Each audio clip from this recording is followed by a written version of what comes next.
धन धन धन सतगुरु गुरु ग्रंथ साहब जी की पावन पवित्र हजूरी अंदर विराजमान साध संगत जी,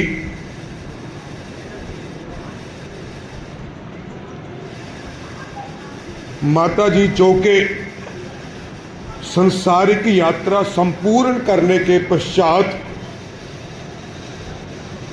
5 तत्व में लीन हो गई हैं। उनको आप सभी श्रद्धा के फूल भेंट करने आए हो और इवन यहां तक कि हम कुछ यहां सीखने भी आए हैं। कृपा करके बच्चों को थोड़ा सा ना हम यहां कुछ सीखने भी आए हैं, क्योंकि गुरु ग्रंथ साहब की वाणी जो है ना, इंसान को इंसान, मैं जी थोड़ा ये बातें बाद में कर लेना आप। गुरु ग्रंथ साहब की वाणी इंसान को इंसान बनाती है। हम यह सीखने ये आए हैं कि हम शरीर तो इंसान वाला है हमारा, लेकिन काम हमारे इंसानियत वाले हैं कि नहीं है, हमको ये यहां पर सीखना होता है। तो आओ अपन ये सीखने का यत्न करें। उससे पहले एक बार मैं कहूं आपसे और हमको फतेह बुलानी है। वाहिगुरु जी का खालसा, वाहिगुरु जी की फतेह। वाणी के वचन है, मरण लिखाए मंडल में आए। हम अब संसार में अपनी भी आयु पूरी करते हुए हम जो देख रहे हैं, हम यही देख रहे हैं कि जिस दिन बच्चे का जन्म हुआ, जिस दिन उस व्यक्ति की मौत हो जाएगी, उसको हम जीवन मानते हैं। लेकिन गुरु ग्रंथ साहब की वाणी इसको जीवन नहीं मानती। गुरु ग्रंथ साहब की वाणी मन को जीवन मानती है। मान लीजिए कि आप बचपन में कुछ जानकारी नहीं थी आपको, आपने जो मर्जी किया, और जब जानकारी हुई वयस्क अवस्था में आए, उसके पश्चात भी हम अगर इंसान नहीं बने, उसके पश्चात भी अगर हम इंसान नहीं बने, तो यह समझ लेना कि हमारा अभी इंसानियत के घर में जन्म ही नहीं हुआ। क्योंकि गुरबाणी के वचन है, माना तू ज्योत स्वरूप है, अपना मूल पछाण। हे मेरे मन, वाणी में जगह जगह बार बार मन को संबोधन किया है, ना कि तन को संबोधन किया है। और ये तन उस माता जी का आपके परिवार में से, आपके समाज में से और गली मोहल्ले में से वो तन चला गया। जितने दिन की शारीरिक आयु उनको मिली थी, उतने दिन की वो शारीरिक आयु भोग कर वो चले गए। अब असल में इंसानियत वाला जो जीवन है वो ये होता है कि किसी व्यक्ति ने अपने जीवन काल में कितने दिन का इंसानियत वाला जीवन जिया। वाणी के वचन है कि पल पल में इंसान की मौत हो रही है और पल पल में इंसान का जन्म हो रहा है। जब ये हमारी बुद्धि, जब है हमारी ये सोच, हमारा विवेक जब इंसानियत छोड़ करके हैवानियत वाले काम करने लग जाता है ना, तब समझो कि हमारी जमीर के रूप में, मन के रूप में ईश्वर से, प्रभु परमात्मा से, वाहिगुरु से नाता टूट गया। जब हम अच्छे काम करने लग जाते हैं, जिस काम के लिए गुरु ग्रंथ साहिब की वाणी हमें प्रेरित करती है, यानी कि गुरु साहब ने जैसा हमको जीवन जीने के लिए कहा है, वैसा अगर हम जीते हैं तो मानो कि हमारा पुनः जन्म हो गया। गुरु ग्रंथ साहब की वाणी है, अंत काल जो लक्ष्मी सिमरे, प्रेत जौन वल वल अवतरे। हमने अब ये समझ लिया कि गुरबाणी में लिखा कि जब श्वास निकलने को हो, कोई व्यक्ति मरण शैया पे पड़ा हो और उसका ध्यान, उसका स्मरण, उसका चिंतन केवल अपने मंदिर मकानों की तरफ हो, मकान को मंदिर कहते हैं, और वाणी में इस तन को भी मंदिर कहा है, मन मंदिर तन वेश कलंदर, पर घट ही तीर्थ नावा। पर जब हम इसके अपने अंतःकरण में, इसी शरीर के अंदर जो मन विराजमान है, उसके अंदर हम जब स्नान करने लग जाएंगे, उसको हम अच्छी तरफ लगा लेंगे तो स्नान हुआ। हम सोचते हैं कि उस तीर्थ पर चले जाएं, वहां चले जाएं, वहां चले जाएं। ये हमको उन लोगों ने तीर्थों पर भेजना शुरू किया जिन लोगों का काम ठगी करना था, जिन लोगों का धर्म में से धंधा करना था। हाथ जोड़ के निवेदन करूं, धंधा शब्द बहुत बदनाम है।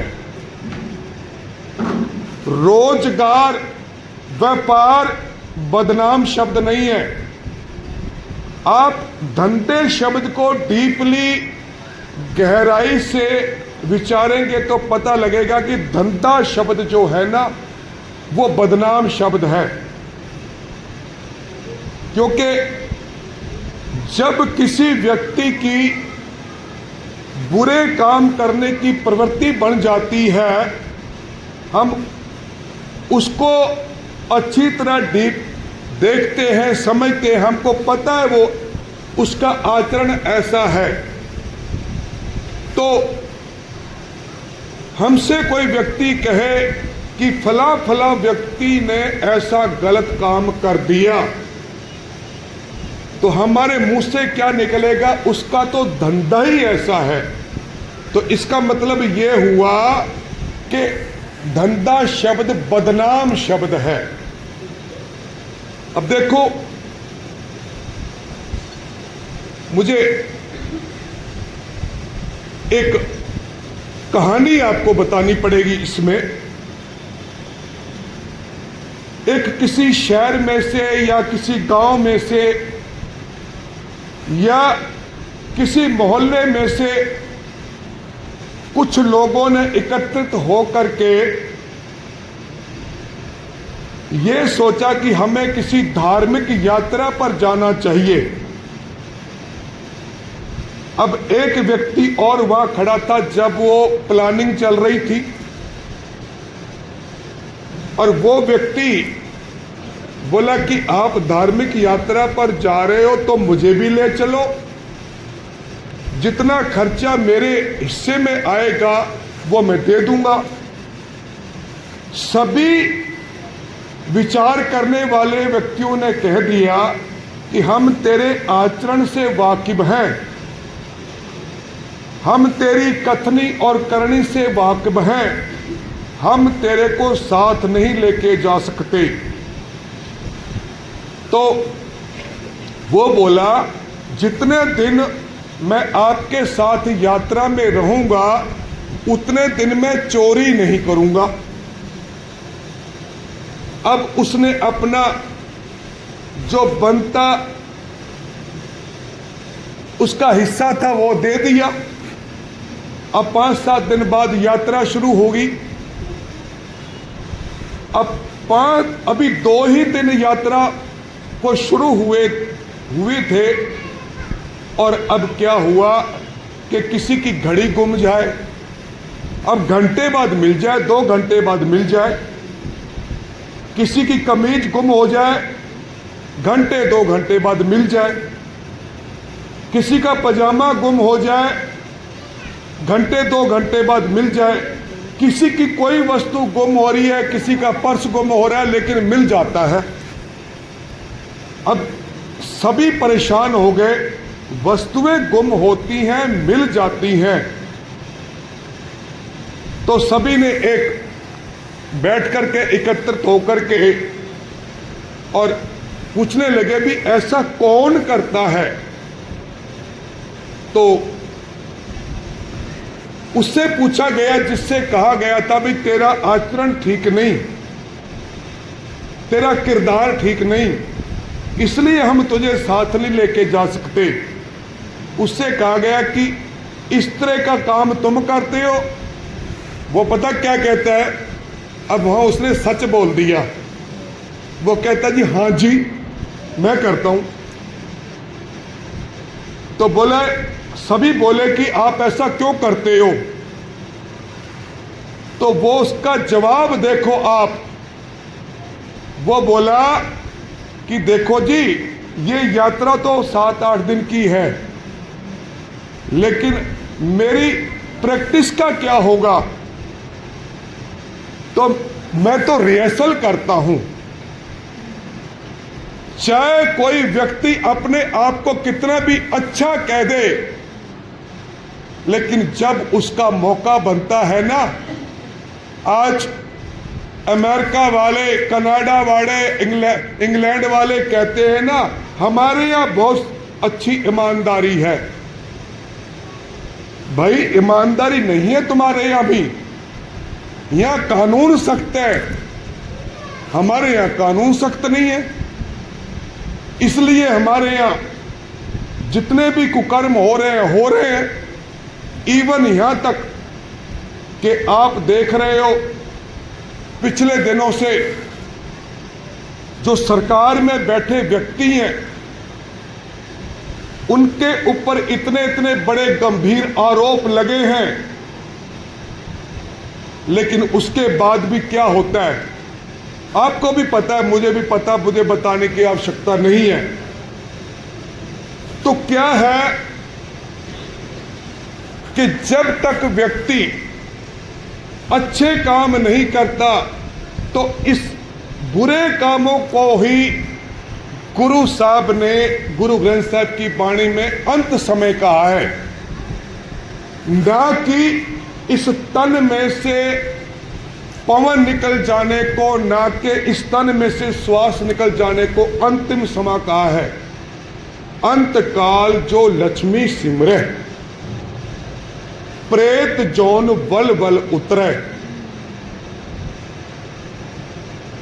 अंत काल यानी कि वो काल है जिस समय तेरे से अच्छे काम खत्म हो गए। अब मैं कहता हूं, अपने आप का हर व्यक्ति स्वयं मुंसिफ है, स्वयं जज है।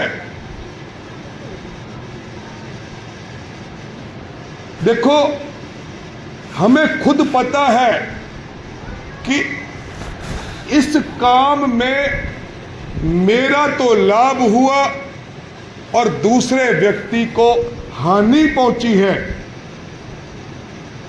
ठीक है, लाभ आपका हो, लेकिन दूसरे को हानि नहीं होनी चाहिए।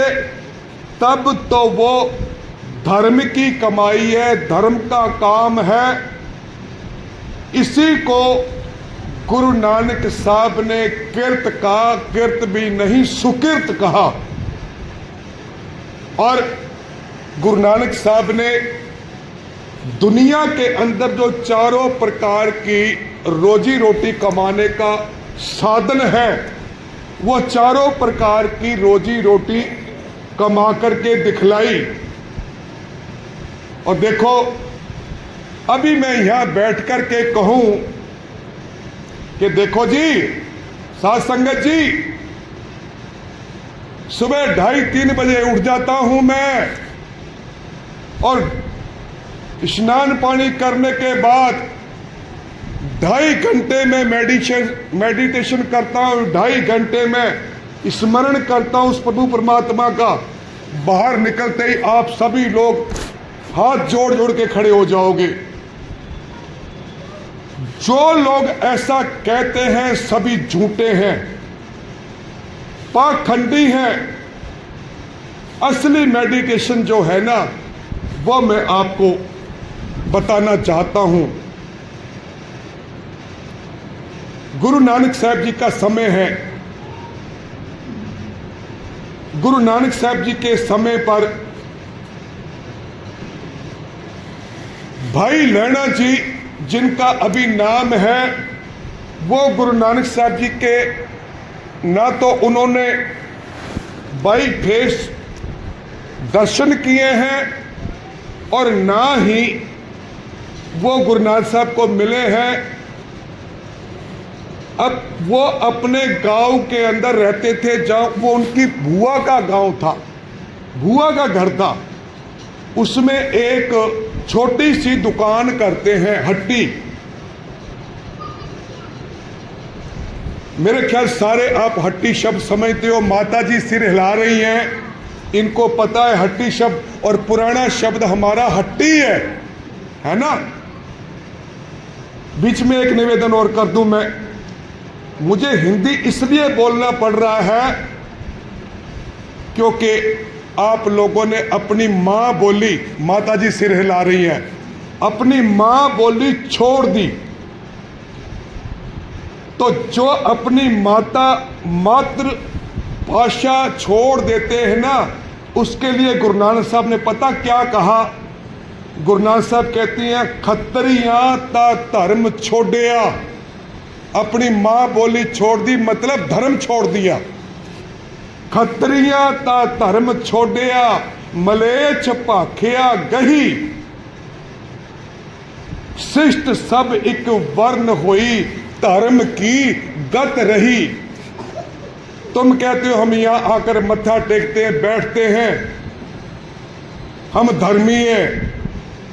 गुरु नानक साहब से पूछ के देखो, हम धर्मी हैं?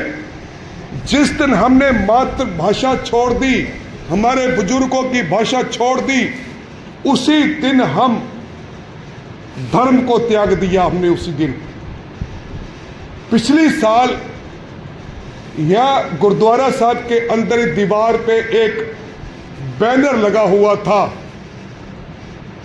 उस बैनर का टाइटल था पंजाबी युवक युवती परिचय सम्मेलन। उसके अंदर नीचे नीचे 3 फोन नंबर दिए हुए थे, कॉन्टैक्ट नंबर दिए हुए थे। मैंने पहले नंबर पे फोन लगाया, यहां स्टूडियो में बैठ करके, स्विच ऑफ। दूसरे पे फोन लगाया, अस्तित्व में नहीं है। तीसरे पे मैंने फोन लगाया तो कोई गुलाटी नाम, तो मुझे ध्यान नहीं, पीछे गुलाटी नाम लगा लिखा हुआ था वहां पीछे, सरनेम गुलाटी था। मैंने फोन लगाया, उन्होंने फोन उठाया। मैंने कहा जी आपके संस्था का ये बैनर लगा हुआ है गुरुद्वारे में। हाँ जी हमारा ही है। नहीं, मैं क्या ਤੁਹਾਡਾ ਇਹ बैनर लगा है? अके जी हमारा ही है। मैं पंजाबी च बोल रहा, वो बार बार हिंदी बोल रहा। मैं क्या ਇਹਦਾ टाइटल की है? मैं क्या टाइटल तुसी लिखिया है पंजाबी युवक युवती सम्मेलन। अब मुझे बताओ आप पंजाबी कैसे हो? हम पंजाबी हैं। जितनी बार भी मैंने पूछा हम पंजाबी हैं, हम पंजाबी हैं, कैसे हैं? जब तक हम इस जबान से पंजाबी भाषा नहीं बोलते तब तक हम पंजाबी है ही नहीं। तो खैर, अब उस गांव में, क्योंकि मेडिटेशन की परिभाषा बता रहा हूं आपको मैं, स्मरण की, चिंतन की परिभाषा बता रहा हूं आपको मैं। अब उस गांव में वो हट्टी करते हैं भाई लैणा जी। अब हट्टी करते हैं तो उस गांव में एक बाबा नानक जी का सिख रहता है, जिसका नाम इतिहास में भाई जोध के नाम से आया है। अब वहां रहता है और वो क्या है, मेहनत मजदूरी करता है बेचारा। अब मजदूरी जितनी करते हैं, आप देखते हो ना अपने यहाँ काला कुआं में भी चौराहे पर, टेम्पो स्टैंड पर रोज मजदूर खड़े होते हैं। और बहुत सारे मजदूर आप देखोगे तो 12-1 बजे तक भी बैठे रहते हैं, मजदूरी नहीं मिलती।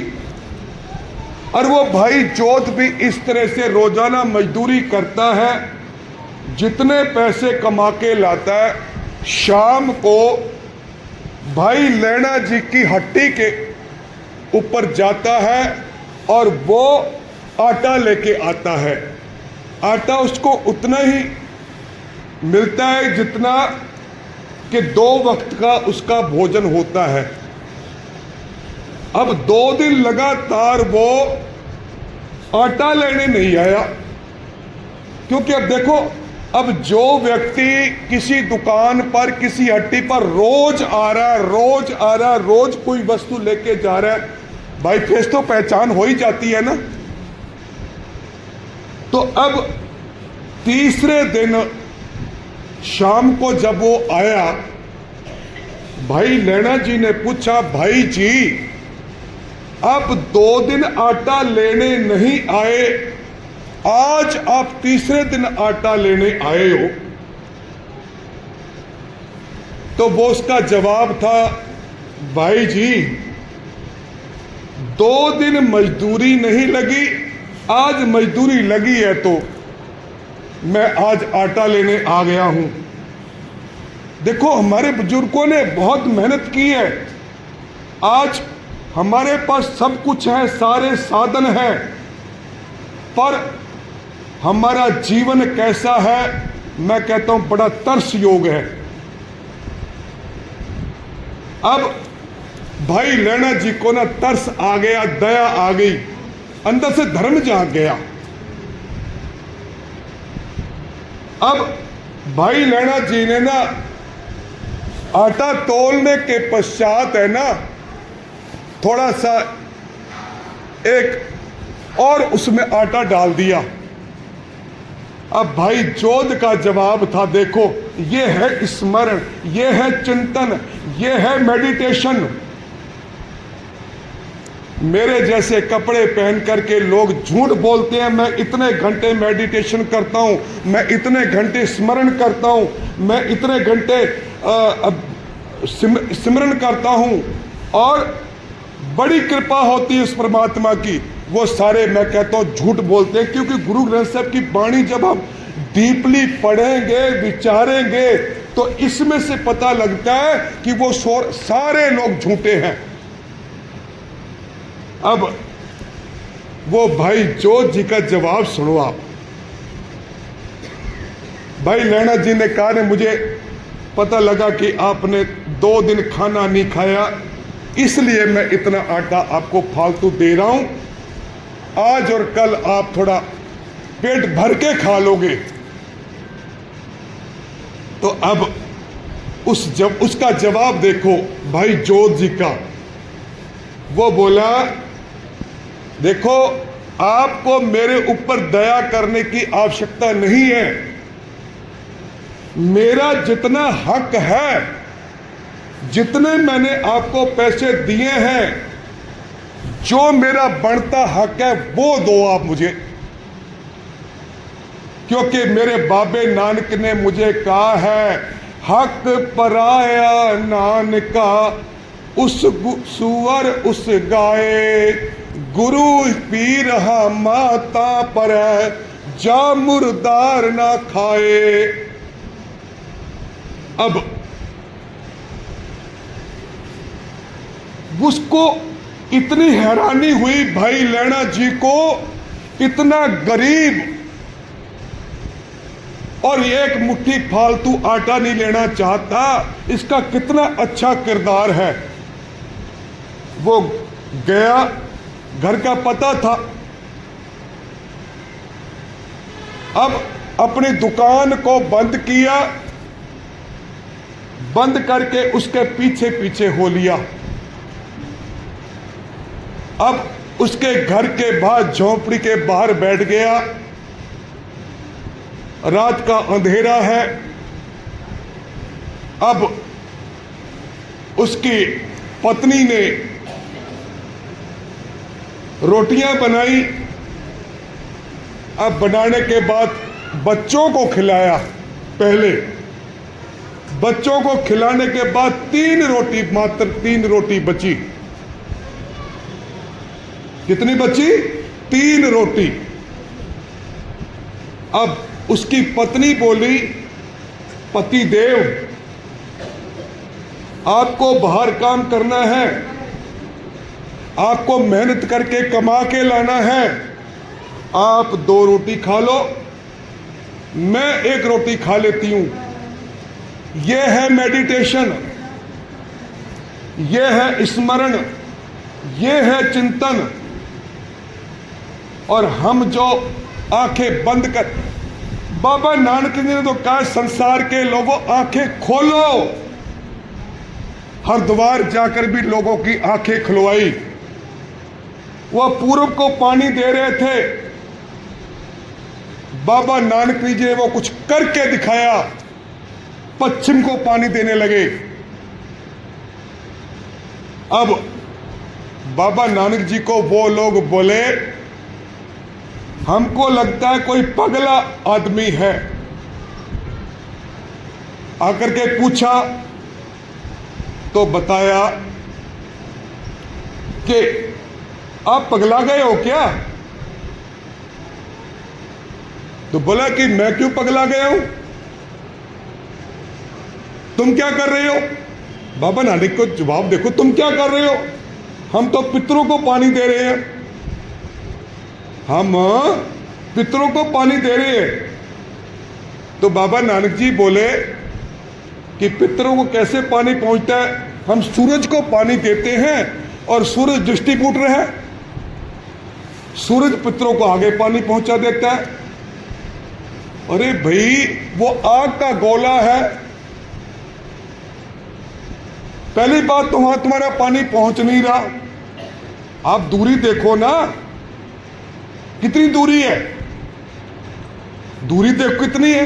पहली बात तो आपका पानी वहां पहुंच नहीं रहा, अगर पहुंच रहा है तो उसके पास जाते पानी तो सारा जल के भाप बन जाएगा, तो आपका पानी कैसे पहुंचा? तो उन्होंने सवाल किया कि आप क्या कर रहे हो? बोला जी मैं तो अपने सुल्तानपुर लोधी में गेहूं बो के आया हूं, वहां पानी पहुंचा रहा हूं मैं। तो तुम्हारा कैसे पहुंच रहा है? बोले मैं तो तुमको मैं कहता हूं, हम कहते हैं बच्चों को समझाओ, बच्चों को समझाओ, बच्चे गलत काम कर रहे हैं। अरे बच्चों को समझाने की जरूरत नहीं है, बच्चों के सामने करके दिखाने की जरूरत है।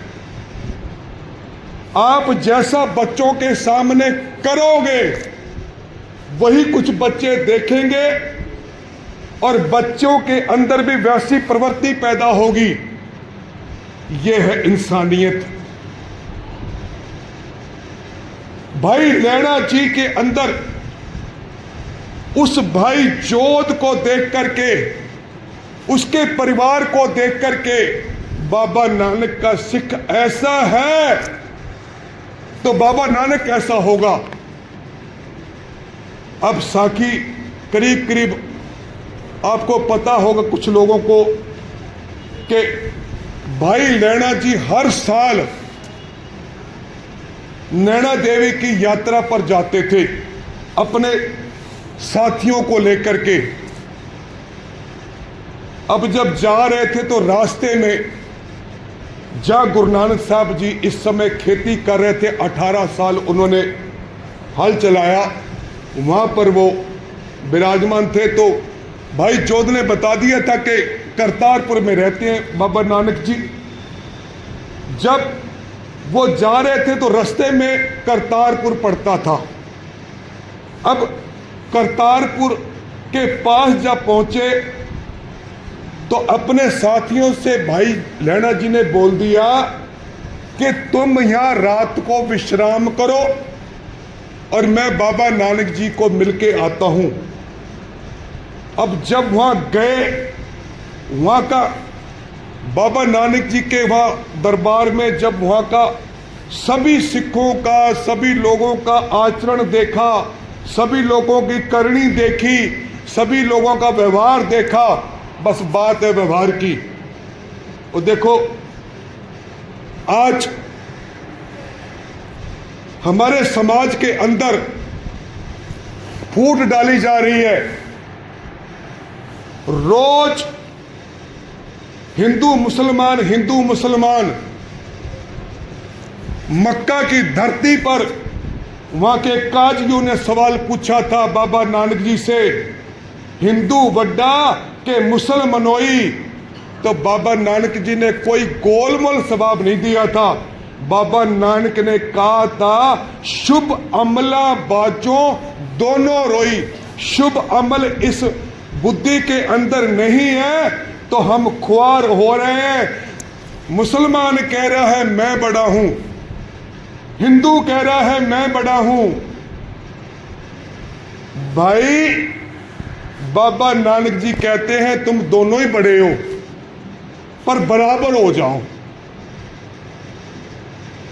गुरु ग्रंथ साहब ने कहा कि जो झगड़े हैं ना, जो विवाद हैं, वो ये हैं आपस को दीर्घ कर माने औरन को लगमात। अपने आप को तो अक्षर समझता है और दूसरे को कहता है ये तो मात्रा है। वाणी के शब्द बिल्कुल साफ हैं। आपस को दीर्घ मतलब बड़ा, आपस को दीर्घ कर माने और इनको लगमात। और हमारे परिवारों में भी यही हाल है। पिता कहता है मेरा अनुभव ज्यादा है, मैं बड़ा हूं, और बेटा कहता है मेरे पास एजुकेशन है। भाई तेरा एजुकेशन अलग पहचान रखता है, लेकिन तेरे पिता का अनुभव अलग पहचान रखता है। अगर कोई अच्छी बात पुत्र कह दे तो पिता को मान लेनी चाहिए। अगर पिता कोई अच्छी बात कहता है तो पुत्र को मान लेनी चाहिए। अगर कोई माँ अपनी बेटी को कोई अच्छी बात कहती है तो बेटियों को माननी चाहिए। और इवन यहां तक हम अपनी बेटियों के दिल दिमाग के अंदर सास के प्रति बचपन से ही जहर भर देते हैं। अब क्या होता है, आप सभी को पता है कि समाज के अंदर क्या हो रहा है, पर जब गुरु ग्रंथ साहब की हजूरी के अंदर आनंद कार्य होता है ना, गुरु रामदास जी आनंद कार्य करवाते हैं, तो पहली राव जब पढ़ते हैं ना, हर पहली राव परवर्ती। परवर्ती का अर्थ ही है कि हम दोनों बदल जाएं, हम दोनों एक दूसरे को समझ लें, हम दोनों एक दूसरे के विचारों को समझ लें। तो बस हम एक दूसरे के विचारों को जब हम समझने लग जाएंगे ना, उस दिन हम असल रूप इंसान हो जाएंगे। तो हम जितने दिन का जीवन जीते हैं, जितने दिन इस संसार में हम शारीरिक रूप से विचरते हैं, उतने दिन हम इंसानियत रूप जीवन जीने का यत्न करें। अन्यथा अगर हैवानियत जैसा जीवन जिएंगे तो मत समझना कि हम धर्मी हैं। धर्म है ही दया का बेटा। रोज पढ़ते हम तो गुरु नानक साहब की बाणी, धौल धर्म दया का पूत। तो धर्म जो है वो दया की संतान है। तो पहले इसके अंदर दया आएगी, तभी हम असल में धर्मी होंगे। सो माता जी को याद करते हुए, जैसे आप लोगों से जानकारी मिली कि माता जी बहुत बड़ी आयु की थी और माता जी और उनके पति ने बड़ा संघर्ष किया, और शायद वो, मेरे ख्याल है कि जिस तरह से किसी ने मुझे बताया